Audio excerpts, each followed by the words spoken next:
Hello everybody and welcome to my channel and to my playlist Sewing Made Easy. My name is Lilo Siegel and it is my pleasure to occasionally show you some nice ideas and some sewing tips that will make your project in sewing even easier and faster for yourself. Well, I actually did promise yesterday in the last video I loaded up for you that I would talk about the color today, to stitch a color together. And I've seen it many times in the past that people have a certain kind of difficulty with this, or better to say, they make it difficult for themselves. But actually it is quite easy. And that's what this video today is all about. So if you're interested, please stay tuned and watch my video.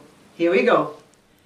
The normal way you're probably used to is to take your two color pieces, put them right sides towards each other, right side on top of right side, and then you stitch those three sides together, cut the corners a little bit off, and you turn it inside out. So let me show you right now on a little testing piece here what I meant, what you're probably at the moment always doing with your colors. Let's take the case. This is now the corner of one of the sides of your color, and you stitch it normally as you used to all the way through. Now, as I said, you cut the corner off a little bit and you turn it inside out. And now you probably take it, you either stitch the edge over or you iron it very well. But as you know, if you don't work 100% exact, the bottom color part likes to slip out towards the top. Because you also probably think you really have to iron this or stitch it exactly even on the edge together. And then when the garment is finished or you washed it for the first time, you think, God, I did this so well. Why is this turning out again, although I ironed it so well? And the same, it's on the short sides of the color. Exactly the same thing happens there, that it likes to come out if you don't really do it 100, or if not to say 200% correctly. So what can we do that will not happen? And again, I like to show this first on this little piece here for you before I show it to you on the proper color that we're going to do. So I open just the little side up again that I just stitched, and I do a backward stitch on my top on the long piece and leave the little side open. And now, without doing the sides of the color, I only got the long top seam done. I stitched over on the underneath color once a millimeter on the edge along. That means my seam underneath is now lying towards the underneath color, and I stitched it towards the underneath color, as you can see right here. And if I look now on my right side, because of this stitch I've done, I haven't done any ironing or here or anything else. I just fold this now, and you can see it wants to lie already in that position, although it's not been ironed. Now you can iron it or stitch over it again to really hold it in position. But this left side, or the underneath, will not slip out again, no matter if you only iron it or if you stitch over it. That is a perfect way to do from the color the long stretch, the long seam that you have on the top. And when I've done that, afterwards, now I can close my little sides, the two small sides, from my color. You do a back stitch as well, of course, on the beginning and on the end. Now you turn it inside out again, and now you can see that this is lying perfectly without doing anything else. And you can see right here, this cannot slip out anymore, the underneath color towards the right side, because it's held down that way. And that is a perfect way to do your color. So that is really the official way how to do it properly. But as an example, let's take the case I do not want to do it like that. Maybe I have planned to do a color where my underneath color, the left side, will by purpose show out towards the right side, because I want to maybe create an own design and a special effect for sewing, that my underneath color is like an extra effect, maybe with a different color, as I will show you in a moment, right here. So what do I got to do then?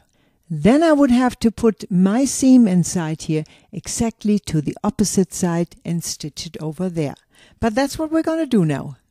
So you can compare and see both possibilities how to do it. This is the prepared color that I showed you in the yesterday's video, how to put the ribbon border into here. And on this part we're going to do this. So put your outside color on the sewing machine as I got it lying here. Then put your underneath color on top of it, facing the right sides against each other. And now we just stitch all the way along on the long side of the color, and we ignore at the moment totally our short sides on left and right side from the color. And the reason why we're stitching on the underneath color and we have the proper one underneath lying is because, as you know, your sewing machine, or the foot better to say, likes to push the material a little bit forward. With other words, your underneath transportation likes to hold the underneath one in a little bit, and that's all right. That's good for us doing the color, because the upper color always needs a little bit of a width. And now, if I want my color to look like the piece that we done earlier on, to roll over to the left side, then I would have to stitch now over on the white material. But we're going to do exactly the opposite now. I'm going to stitch through on my black part, on my main color. I make sure I have my whole seam lying towards the black part, not towards the underneath color, because now I stitch again my seam totally down over my black, over my main material. And you can see already it's beautiful lying flat here now because of what I've done. But when I turn this around now, you see it wants to come out there. Exactly the opposite of the other piece we've done. But that's exactly what I want to create now. I want to make a special effect with having my white color slightly by about 2 millimeters showing out, because it's a nice combination with the ribbons that I already have in my color. But I also have to look now on the left side, because of this rolling over that I've just done, my underneath color is those 2 millimeters that I got standing over on the top, shorter on the left side. But that doesn't bother me very much. I could have showed you earlier on how to do the cutting correctly, because in this particular case, my underneath color would have had to be these 2 millimeters bigger. But as I'm saying, it doesn't matter. I'm going to slightly stitch that over in a moment, as you can see. So even my underneath color is these 2 millimeters shorter, and that doesn't matter. My color will still fall perfect. And here you can see I got about 2 millimeters of the white standing over, although my lengths from the two colors were exactly right. But that's what I meant with when I'm stitching on top of the white, my foot slightly pushes that material forward, while it's slightly holding some width into my main color, the black color. But that's okay. That's what I want, because I want this extra width in my black color, in my top color. So these 2 millimeters I just cut off right now, but all the way through evenly. That's got to be done like that. And to get my two smaller sides really even, I fold this over the way I have planned to have it sticking out, and I put myself a tiny little mark, a tiny little cut into this edge, because that's where I got to fold it over. And I do exactly the same, of course, on the other side, because that makes it easy for me now to stitch the sides up. So that's real easy now. I turn it so I got my right side lying inside, put it exactly onto this little cut that I got there, and I stitched my planned 1 centimeter seam allowance down now on the collar on this side. And of course I do exactly the same on the other side. And what I do, I will also start on the top where I got my little cut, because if I would start it on the opposite side, on the bottom up, it could be possible that my machine pushes it over and I wouldn't be exact into my cut again. That's why on both sides I start stitching my centimeter down in exactly where I have my mark. So now, if I have a very thick material, I gotta cut the corners off a little bit first, but mine isn't so thick, so I just turn it inside out now on both corners.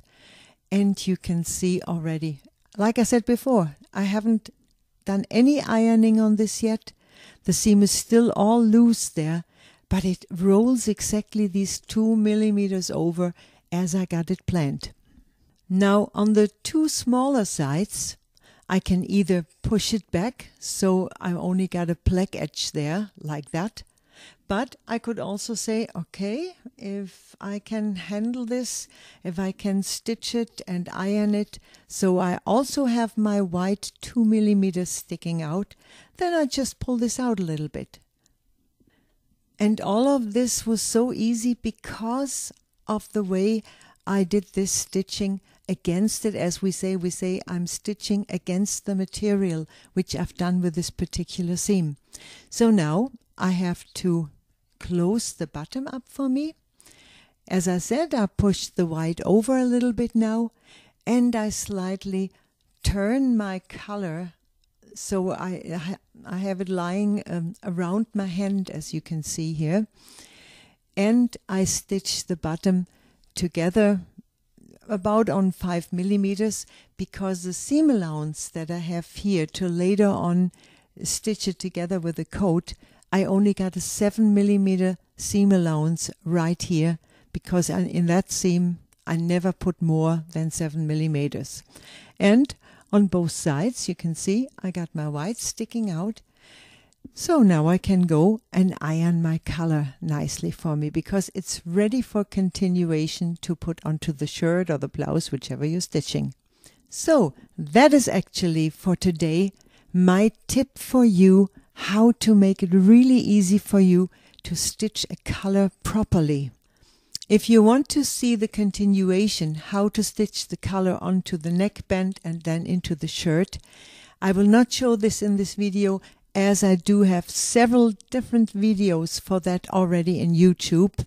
So to make it easy for you, if you want to see the continuation, I will write this underneath in my info box, and all you have to do is click on that particular one then that you like to continue with, and you will be able to finish the color off completely.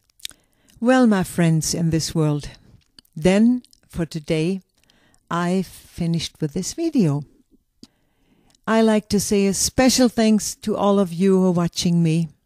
And again, I like to ask you, send me your comments. It's so nice to find out where in this world you're watching me from. As I just got this morning a real nice comment from somebody from, I think it was Iowa. I don't have the computer on here at the moment, but I think it was Iowa. And I'm thinking, oh, that's nice to know where you are. So please let me know in which part of the world you're from.